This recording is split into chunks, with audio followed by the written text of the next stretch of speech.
Hey there, I'm Chris. This is Watson and Chris. Doing now day 4. If I've got, I'm losing count already. Day 4 of me coming off of bupropion after more than 20 years. I have been tired and feeling crummy and crappy all day, but nothing too terrible. Um, this is, fourth day at the lower dose, the half a dose, and I'm feeling surprisingly good. I've been feeling run down. Haven't walked the dog today, really. We didn't spend much time outside because it was hot and it was muggy and I just didn't feel like doing anything. Slept in, almost took a nap I wish I would have taken a nap this afternoon too. But a little perked up now that it's cooled off and it's 11:30 at night. So now, of course, I have energy and can think clearly, which is not very helpful. But yeah, so I'm doing better today than I better than I was earlier. I also did medicate a little bit to help with some of my some of the symptoms, some of the brain fog and fatigue. And I find one of the things that helps me the most is THC. And one thing that I haven't experienced lately that I think the Buse bar has helped with is anxiety. I've not been having any even like little minor freakouts. So the Buse bar is apparently working pretty well. And the THC always helps to take the edge off of things. And also helps me stay more in the moment. Helps me, which can help me focus on things that I'm actually doing and not think about just the past or the future. So, all right, I thought this was going to be really hard to make myself sit down today. After this is just I'm just 4 days of this. This should not be. I should not be burned out at this point, and I'm not. I'm just feeling the change in the medication, but at this rate, I expect in a couple of days I'll probably feel fairly normal, probably by Monday, and yeah, we'll see how many weeks I'll go on this lower dose. I might go an extra week. I might just keep it at 1 week. We'll see. But I'm talking to my doctor tomorrow. We have an appointment, so she's gonna check in on me and see how things are going. I got started a lot later in this process than I planned because it took a couple weeks for the Buse room to show up from the VA because the VA is slow on stuff sometimes. But so I'm a little bit out of it still today. Not quite focused, not really, definitely not organized. My thoughts are not very well organized. But something I did want to, I have been taking some videos of Watson too, so I'm gonna try to put that together tomorrow. Put together a few clips and share something because he's a cool dog, and everybody loves Watson, and he loves everybody. So yeah, we'll get to that though a later time. So I wanted to talk yesterday, but put it off about my faith. There's a few things. So my depression started 30 years ago, and at that time I was in a good place in my life. I was in college. I had a lot of things figured out. I was confident. I was bold when called for. I liked the person I was, and I really miss being that person. I've spent most of the last 30 years mourning the loss of that version of myself that was he was a pretty good guy. He his ups and downs, good days, bad days, but he had it together. He wasn't falling apart at the drop of a hat.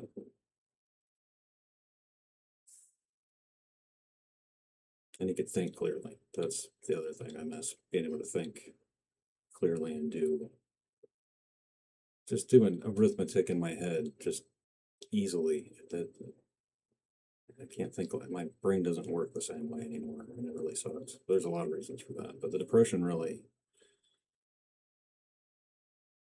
sucked away my confidence and really hurt my ability to be a leader in any way, shape, or form. Um, and that was,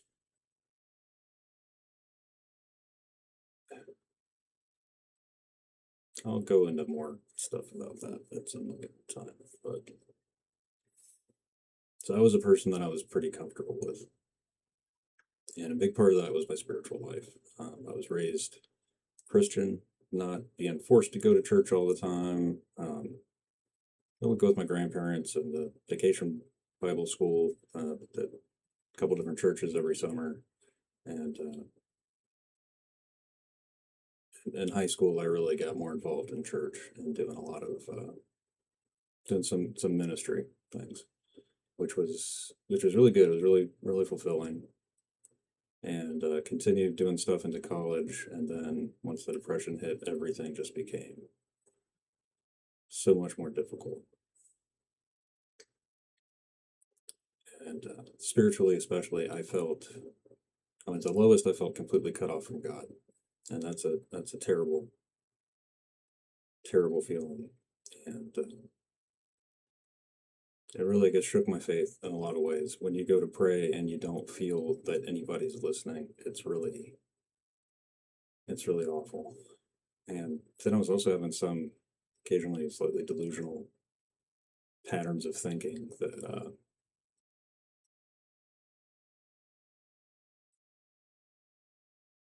expecting prayers to be answered in ways that are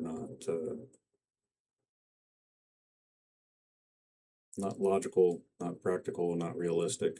I, it's a personal thing.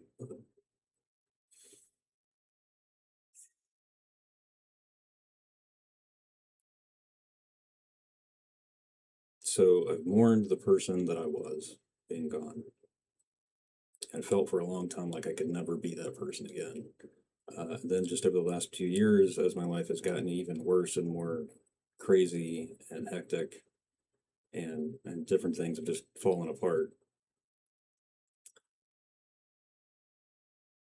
That's where I've been coming closer to God and getting back to where I was before. And it's coming to the realization that I saw that somebody posted something recently about this, but if you want to become someone else, if you want to be something else, just be that thing, be that person. And it's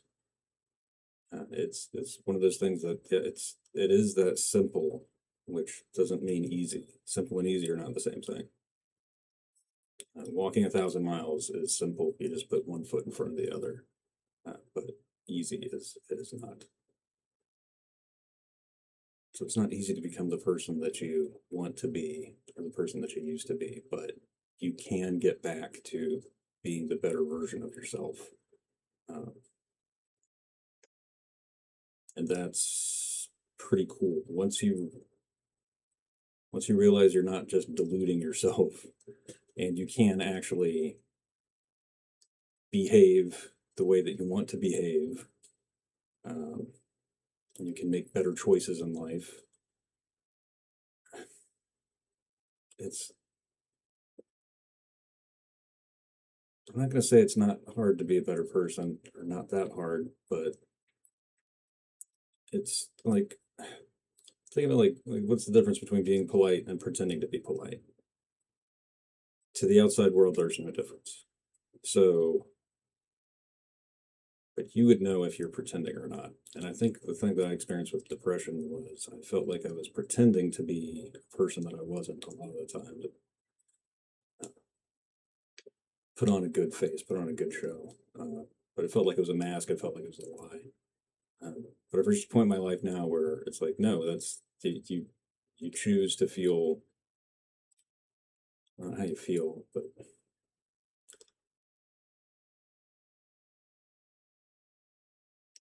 every moment in life is a choice. We don't actively think that everything we're doing all the time is a choice, but every thought that we have and what we do with it, and every feeling that we have and what we do with that, that's a choice. That's the whole.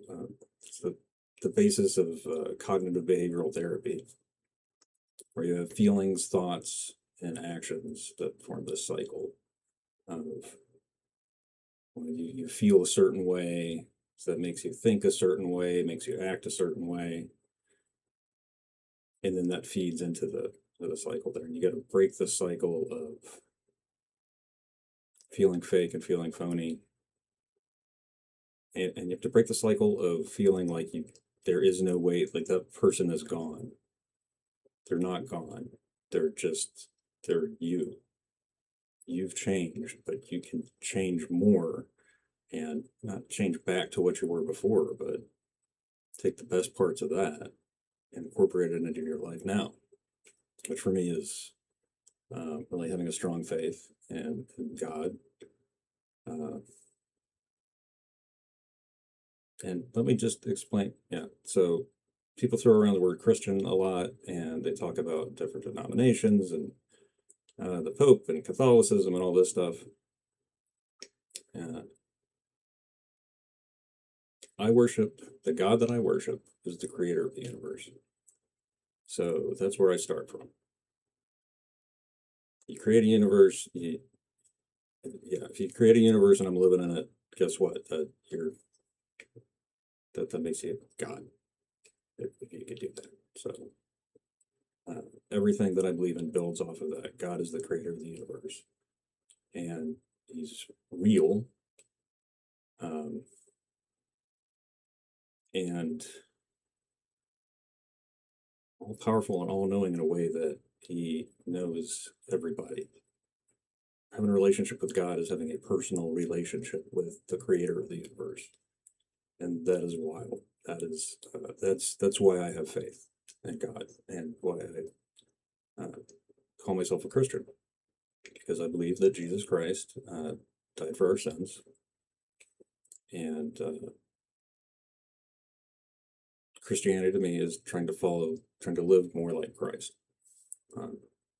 preferably without dying because of it, like most of the apostles did, which is really horrifying.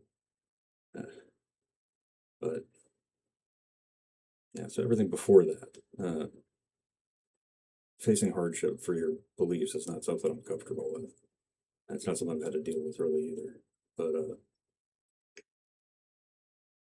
yeah, that's what being a Christian is. It's trying to follow the example of Christ. Part of that is it's praying and meditating on, which just means quietly thinking to yourself or in a conversation with God, which is how I pray formal prayers, and then throughout the day I'm always sort of just having a conversation with God, and it becomes natural. It becomes a natural part of your life, not a forced sort of ritual. Because a lot of religion focuses on ritual and liturgy, and that's helpful for a lot of things, especially things like reciting the Lord's Prayer or other prayers. That's very helpful and useful, but it needs to be, for me, having a relationship with God has to be a natural sort of thing, if any of that makes sense. I'll think about that for a while and see if I can make that make more sense. And being a Christian does not mean you do every single thing that the Bible says. It means you read the Bible, you have to understand what it's saying and what applies to you and what doesn't. And most of that is, when Jesus was asked, what is the greatest commandment? He didn't say, the first commandment, the 10th, he didn't pick one. He said there are only two commandments: love God and love everybody else. So love the Lord your God with all your heart, soul, and mind. I'm quoting badly, I'm sure. And love your neighbor as yourself. And if you can do those two things, then you'll do okay in life. It'll get you through a lot of stuff. But putting God first and not putting necessarily others before you, but making sure that you treat people. Just the golden rule, but it's more than that. It's you create the world that you want to live in. So if you want to live in a society where people love each other and care for each other and look out for one another and help each other, well, guess what? Then you've got to do all those things. You've got to live the life that you've got to be an example. That's what that is. And that comes back around to leadership. Leadership is service, is what I was taught. And the way to lead others and show them how they should be is to live trying to be more like Christ. And I'm not very good at that. I'm very bad at that. I'm really bad at that. At all hours of the day and night. But I try. And it starts with change in attitude. And a big part of that is humbling yourself.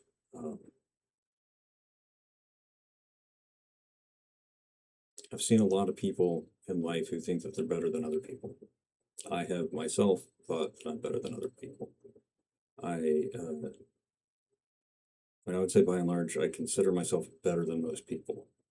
I'm not bragging, it's just my foolish way of thinking. But I know I'm not. And yeah, we should treat everybody the same. I've I've done some cool and great and amazing things. I've done some really cool stuff in my life, and stuff I'm proud of. Stuff that's really maybe not much of a difference, but a small difference in the world.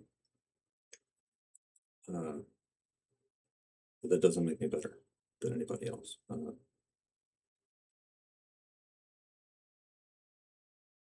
I know what I am, and I'm a sinner, and that's what Christianity is for. Jesus is for sinners. So yeah, we're all sinners. That's what you got to realize. Is that we're all worse than we think we are when we really sit down and examine our lives. Okay, so it is approaching midnight. I'm supposed to be getting sleepy, but I'm not sleepy yet. And it has been, this is the longest video I think I've done so far. So hopefully this hasn't been too much of rambling. And this is pretty darn good considering I'm at a point where I thought I'd be crying a lot more on camera. But I'm sure, I guarantee you those days are coming though. So that's, I'm smiling and I'm happy. So that's pretty good. Pretty good. All right. Thank you, everybody watching this. I still can't believe that anybody is sitting down and watching these videos, but I am extraordinarily grateful. And please like and subscribe. And I got a good feeling about this. I never say that. I never ever say that I've got a good feeling about something. So I rarely do. But I've got a good feeling about this today. Yeah. It also kind of scares me though, because when things are going well, some things tend to go bad. Of course, they also go bad when things are already bad. So it's probably just a weird mental bias. Anyway, I'm just talking nonsense now. All right. Good night, everybody. I'll see you tomorrow. And hopefully tomorrow will be as good as today. All right. Good night. God bless.